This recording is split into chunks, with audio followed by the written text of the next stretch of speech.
I heard a rumor that they canceled Umbrella Academy after 3 seasons, which thank God, because I had this terrible nightmare where they made a season 4 where they ruined all of the characters and then killed everybody off. Hey hooligans, today we are talking about the Umbrella Academy season 4. Unfortunately, it's real.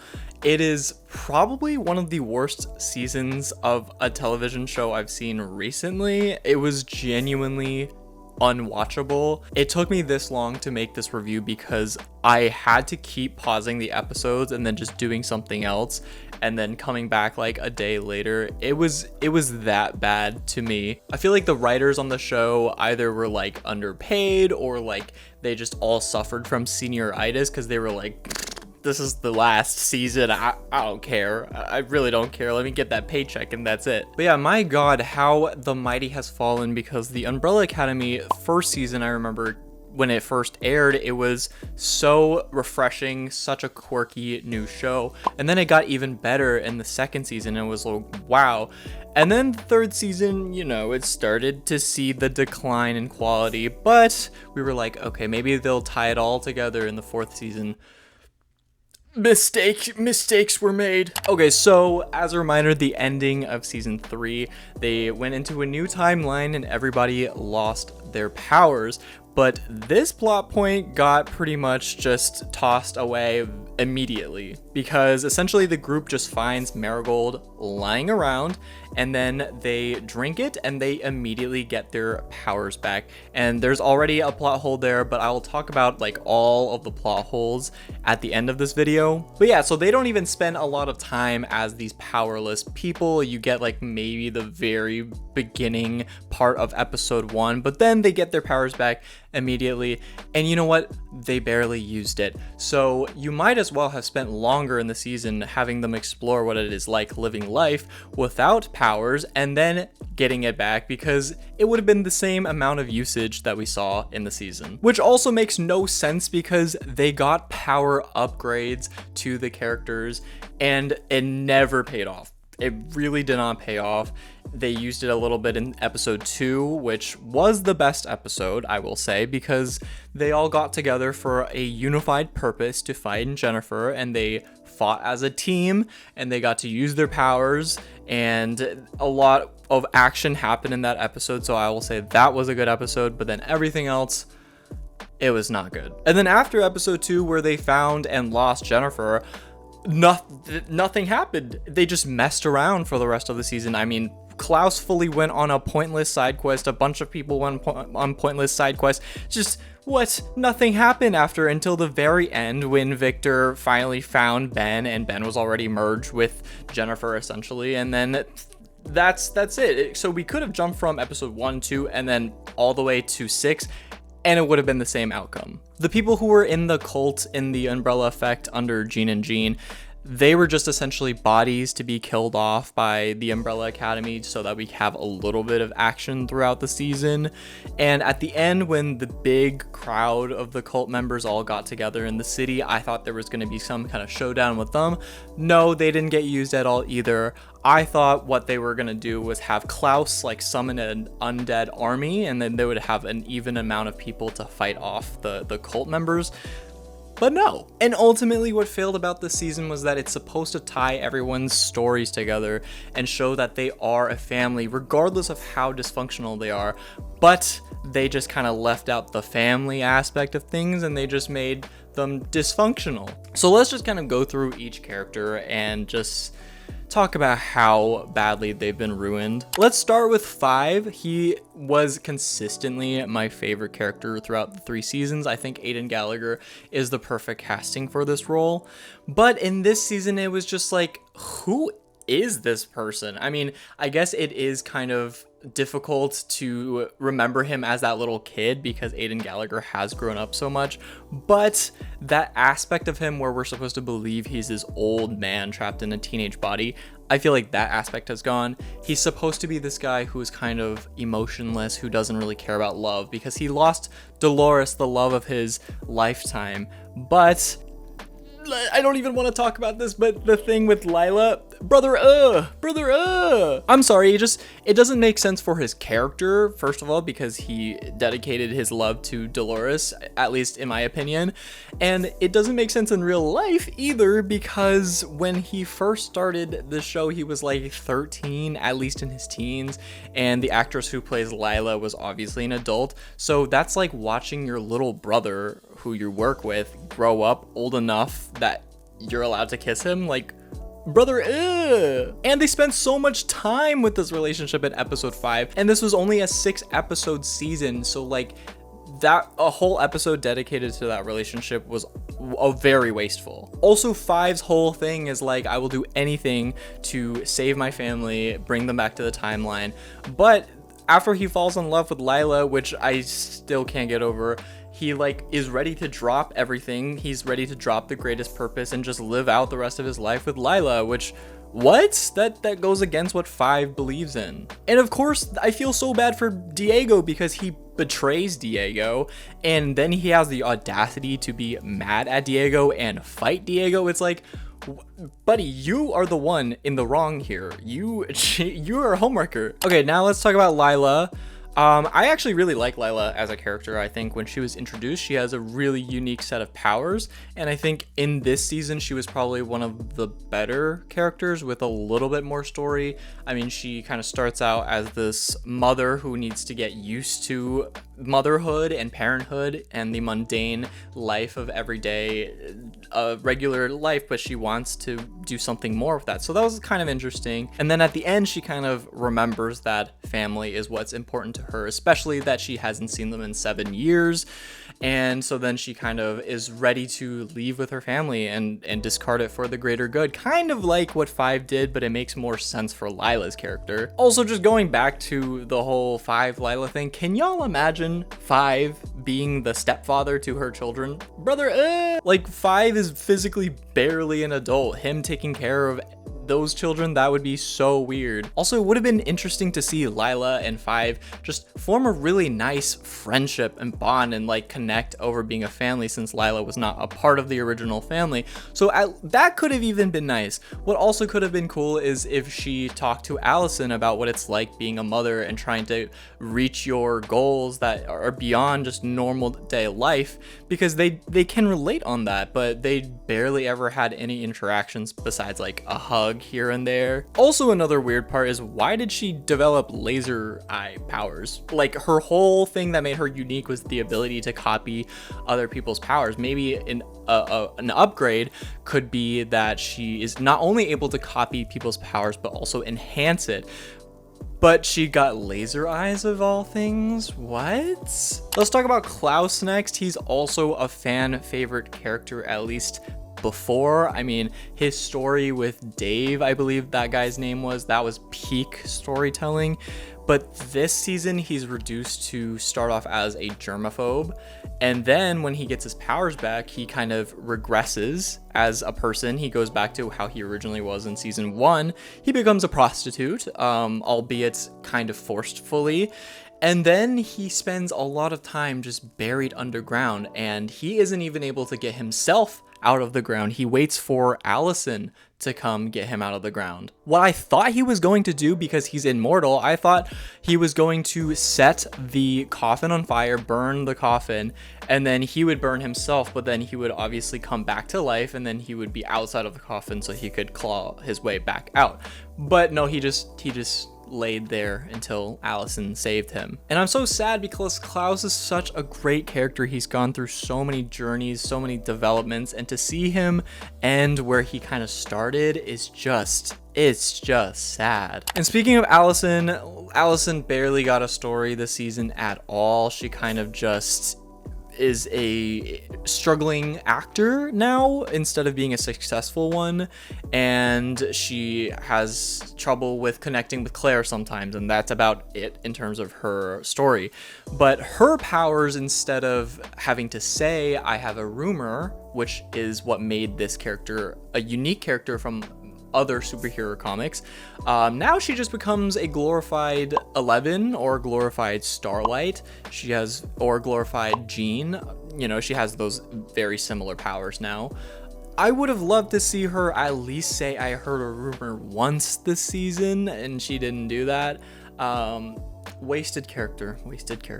Luther, my god, Luther.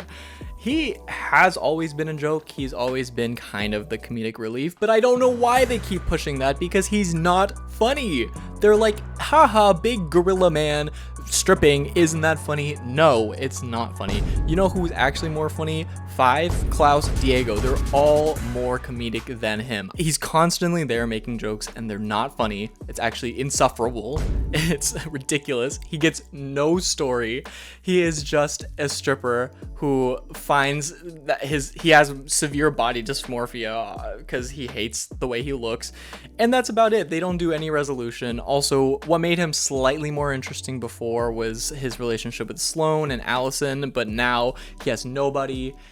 So just Luther bye. Okay, let's talk about Viktor, who is also once a crazy good character and now reduced to just so nerfed, could not do much with his powers. But I will say Viktor was the only one kind of focused in on the main plot by connecting with Reginald and then going on this journey to kind of heal his relationship with Reginald, even though that this is a different Reginald, so it doesn't even matter. And ultimately Viktor's not even powerful enough to kind of do any damage to the Ben Jennifer kaiju thing. Also, what I really didn't like about Elliot Page's acting this season was that there was just a lot of yelling. He kept on yelling in every scene, and I'm like, buddy, like, stop.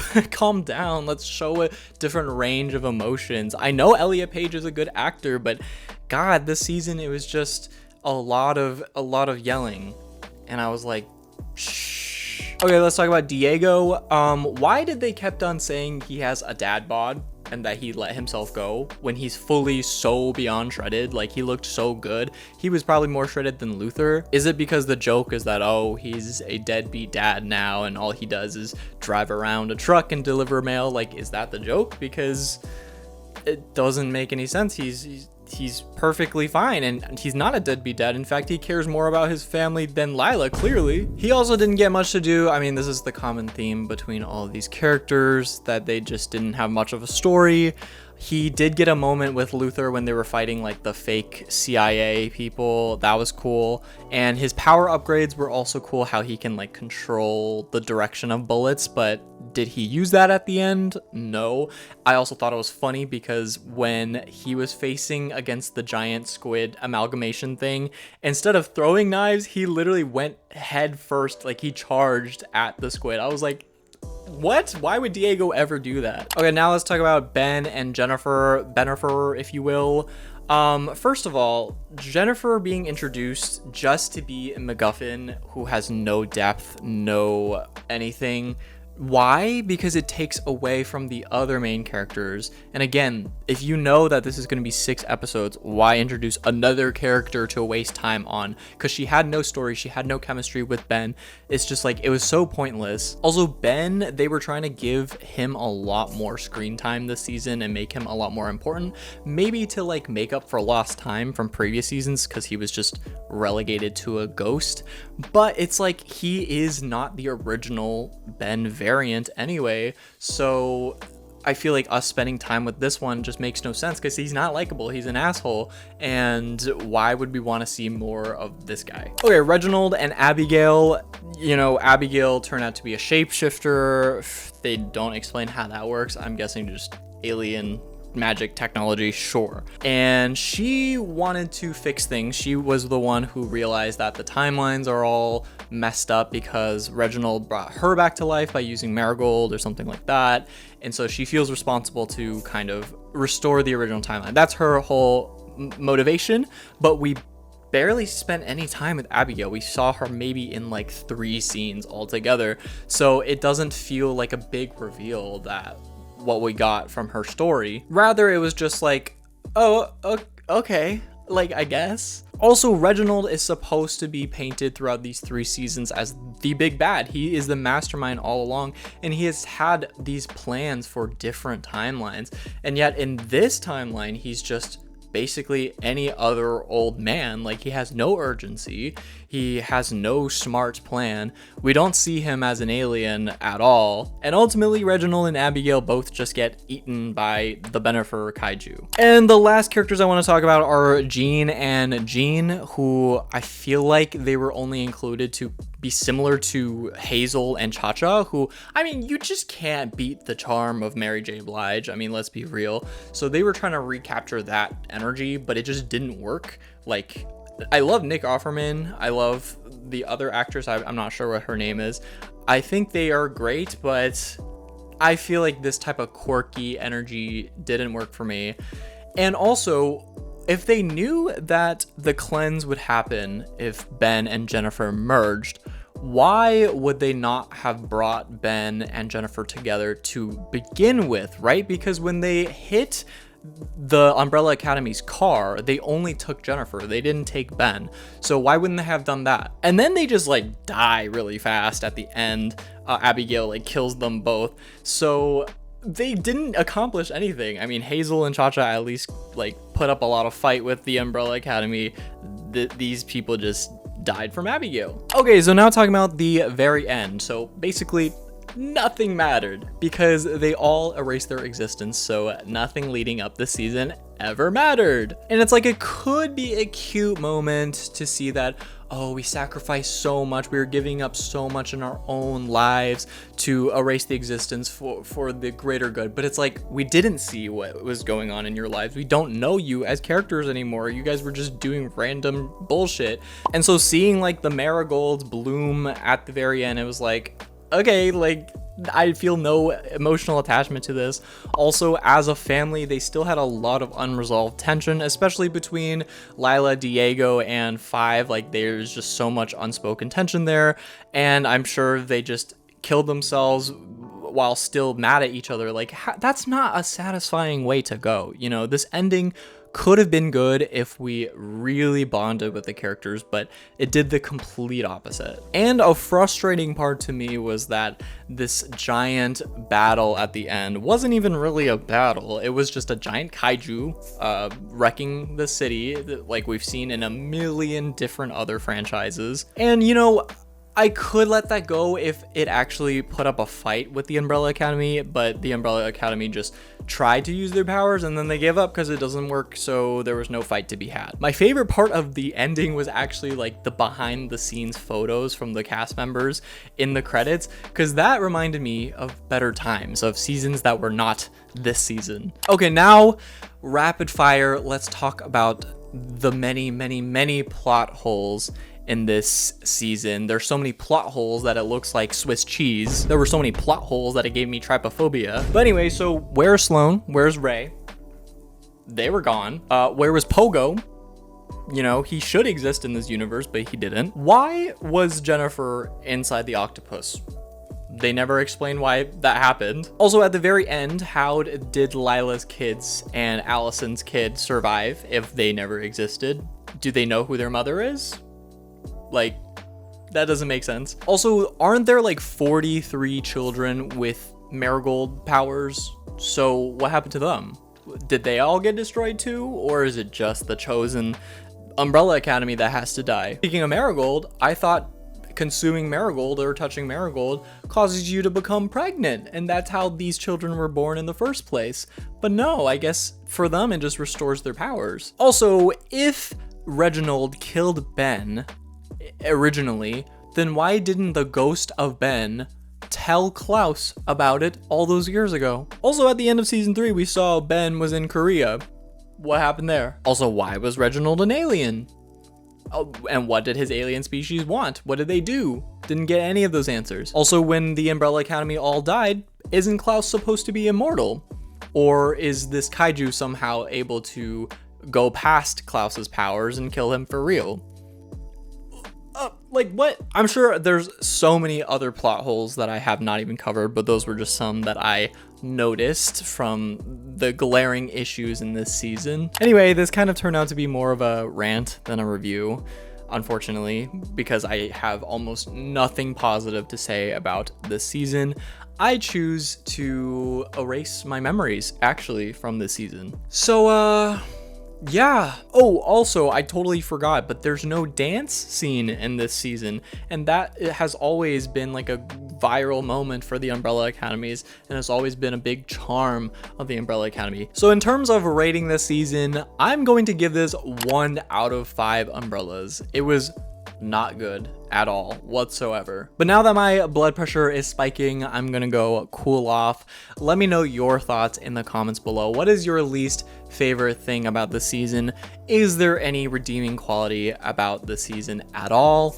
Let me know, and I will see you guys next time. Hey hooligans, thanks for watching this review. If you enjoyed that, then make sure you leave a like and subscribe, and check out some of these other videos available right now.